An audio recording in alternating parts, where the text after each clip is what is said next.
J'ai consacré toute ma vie à servir le Cameroun. En servant le Cameroun, j'ai eu le privilège de rencontrer beaucoup d'entre vous, de connaître vos valeurs, d'apprécier votre générosité, votre amour pour notre pays. En sillonnant le pays profond, notamment lors de mes nombreuses tournées dans les 10 régions au cours des 30 dernières années, j'ai entendu et vu vos souffrances. J'ai touché du doigt les réalités pénibles de votre vie quotidienne. Année par année, votre vie et celle de vos familles n'ont pas changé. Vous avez toujours de la peine à envoyer vos enfants à l'école, à vous soigner et à soigner vos proches. L'accès à l'eau potable reste un défi quotidien pour la plupart d'entre vous. L'électricité demeure une lointaine espérance. Pour ceux qui en ont, les délestages sont trop fréquents. Or, une électricité abondante et bon marché est nécessaire non seulement pour les ménages, mais aussi pour nos industries. Comment pouvons-nous devenir un pays industrialisé si l'énergie n'est pas disponible? Devrais-je évoquer l'état de nos routes?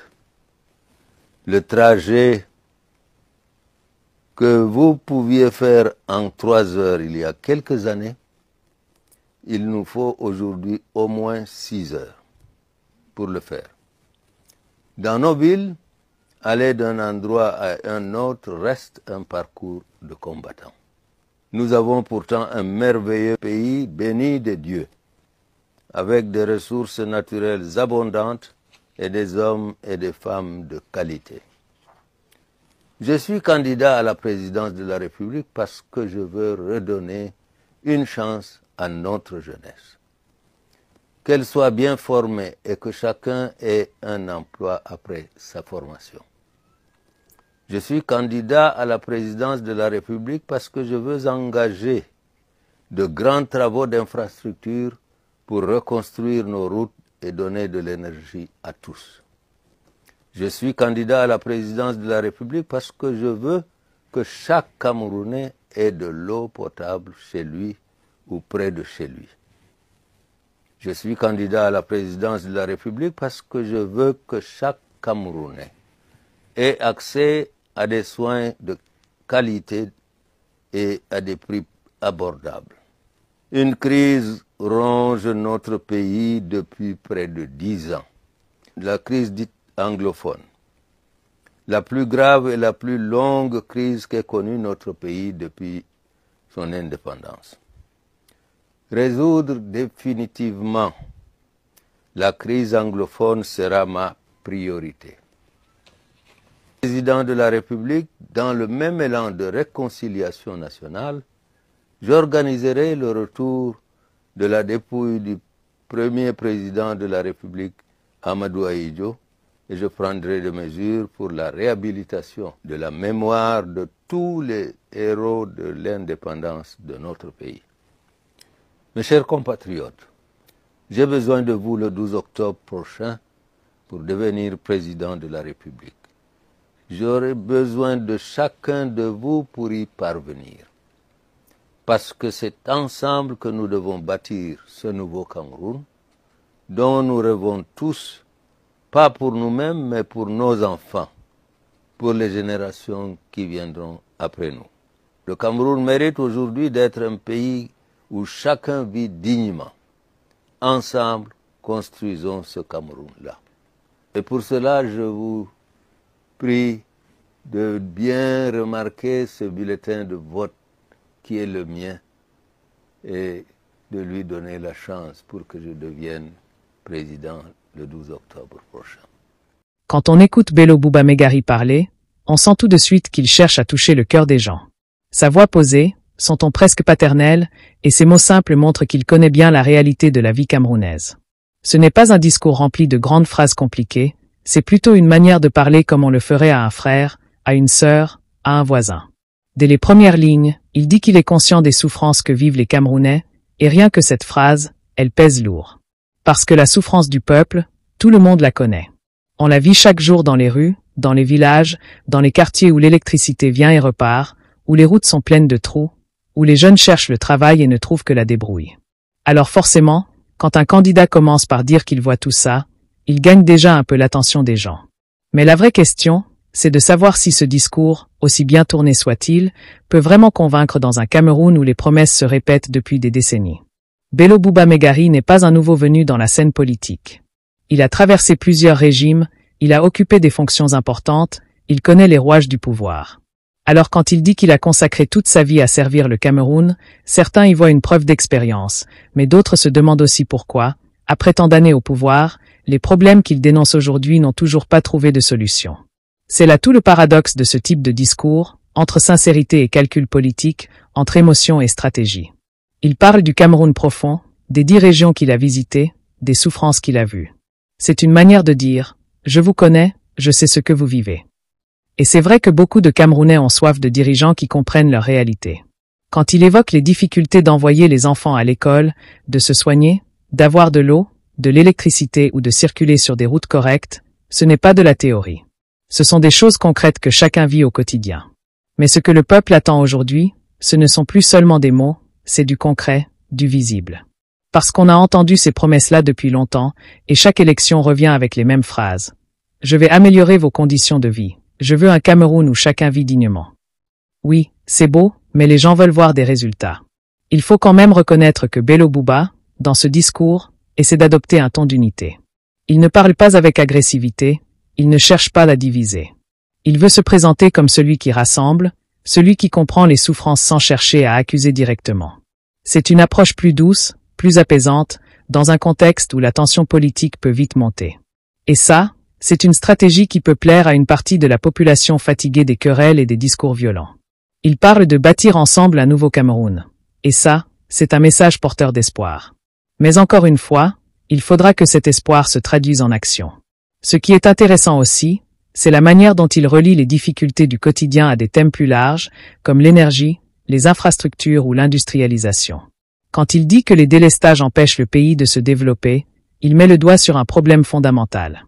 Parce qu'un pays sans électricité stable, c'est un pays qui ne peut pas avancer vite.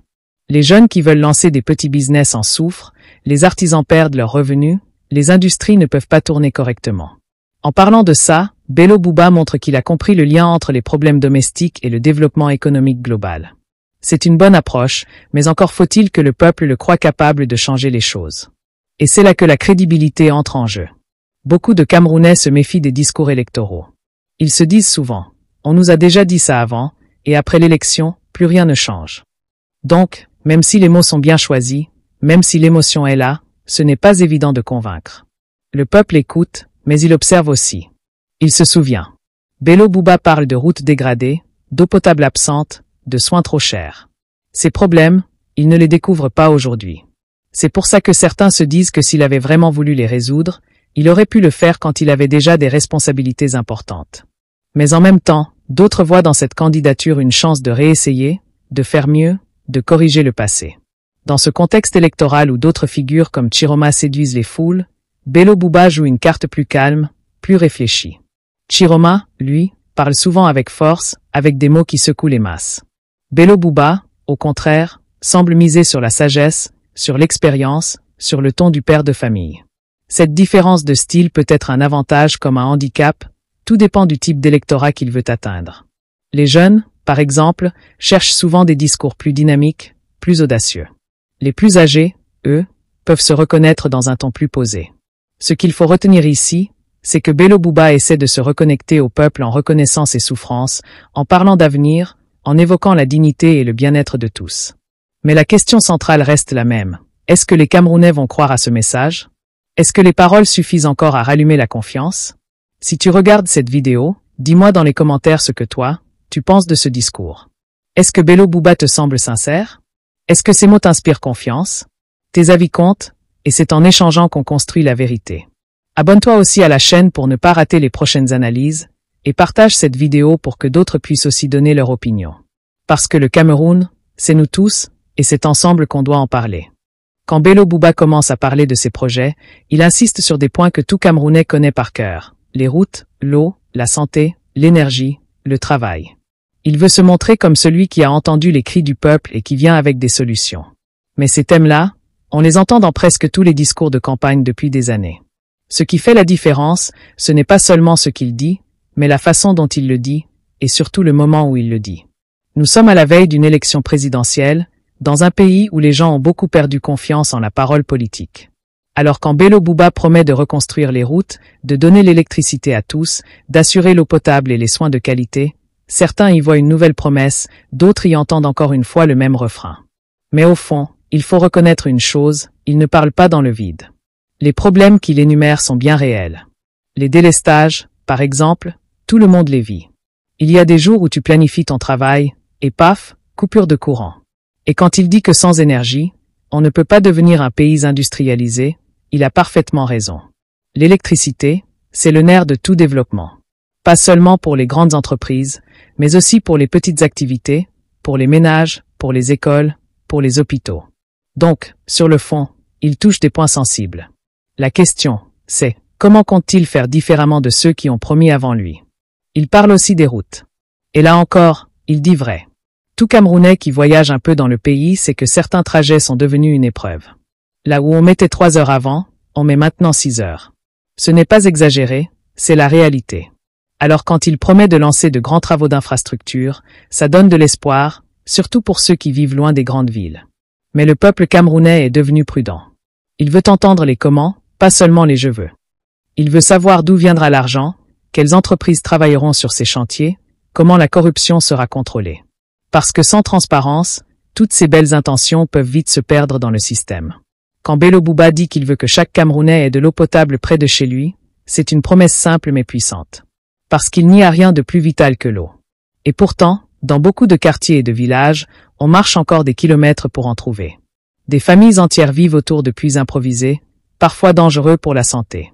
Donc oui, il touche un vrai problème. Mais encore une fois, on se demande, pourquoi ces problèmes persistent depuis tant d'années alors que lui-même, et d'autres avant lui, ont déjà eu les moyens d'agir? C'est là que la crédibilité politique devient le point central de toute campagne. La santé, maintenant. Il promet des soins de qualité à des prix abordables. C'est une très belle promesse, surtout dans un pays où beaucoup se soignent encore avec les moyens du bord, faute de moyens financiers. Les hôpitaux manquent de matériel, les médicaments sont chers, et dans certaines zones rurales, il faut parcourir des dizaines de kilomètres avant de trouver un centre de santé. Les Camerounais savent que leur système de santé a besoin d'un vrai souffle nouveau. Donc quand un candidat dit vouloir s'en occuper sérieusement, c'est une bonne chose. Mais les gens attendent de voir du concret. Et puis, il parle d'emploi. C'est là que beaucoup de jeunes tendent l'oreille. Parce que le chômage, c'est l'un des plus gros problèmes du pays. Des jeunes diplômés, pleins d'énergie, pleins de projets, mais sans opportunité. Ils finissent souvent dans la débrouille, dans les petits boulots, où ils partent ailleurs chercher ce qu'ils n'ont pas trouvé ici. Quand Bello Bouba dit qu'il veut un Cameroun où chacun a un emploi, c'est un rêve que tout le monde partage. Mais il faudra des mesures solides pour y arriver. Parce que l'emploi, ce n'est pas juste une promesse, c'est le résultat d'une politique économique cohérente, d'un environnement favorable aux entreprises, d'une formation adaptée aux réalités du marché. Dans son discours, on sent qu'il veut rassurer. Il répète « Je suis candidat parce que je veux », et il enchaîne les objectifs comme pour dire « Je vous ai compris ». Mais le Camerounais d'aujourd'hui, il ne se contente plus d'être compris. Il veut participer, il veut voir les choses bouger. Il veut sentir que sa voix compte, que sa vie peut vraiment changer. C'est pour ça qu'un discours, aussi beau soit-il, doit s'accompagner d'actes concrets, de plans clairs, de gestes symboliques forts. Et pourtant, il y a dans ces mots une certaine sincérité. Quand il parle du Cameroun béni de Dieu, riche en ressources et en talents, il dit ce que tout le monde sait, notre pays a tout pour réussir. Ce qui manque, c'est souvent la bonne gestion, la discipline, la volonté politique. En rappelant cela, Bello Bouba veut peut-être montrer qu'il n'a pas perdu espoir, qu'il croit encore en la capacité du Cameroun à se relever. Et ça, c'est une chose que le peuple aime entendre, que malgré les difficultés, il y a toujours une possibilité de renaissance. Mais attention, l'électorat d'aujourd'hui est connecté, informé, et beaucoup plus vigilant qu'avant. Les Camerounais comparent, analysent, discutent. Ce n'est plus le temps où un discours bien prononcé suffisait à convaincre les masses. Il faut du concret, de la cohérence et des résultats visibles. Bello Bouba, avec son expérience et son passé politique, doit donc prouver qu'il peut incarner le changement sans reproduire les erreurs du passé. Si toi aussi tu penses que le Cameroun a besoin de leaders sincères, dis-le dans les commentaires. Ton opinion compte, et chaque voix peut faire la différence. N'oublie pas de t'abonner à la chaîne pour suivre toutes nos analyses, et surtout de partager cette vidéo pour que le maximum de Camerounais puissent réfléchir ensemble à ce qui se joue dans ces élections. Parce que quand on parle du futur du Cameroun, c'est de notre futur à tous qu'il s'agit.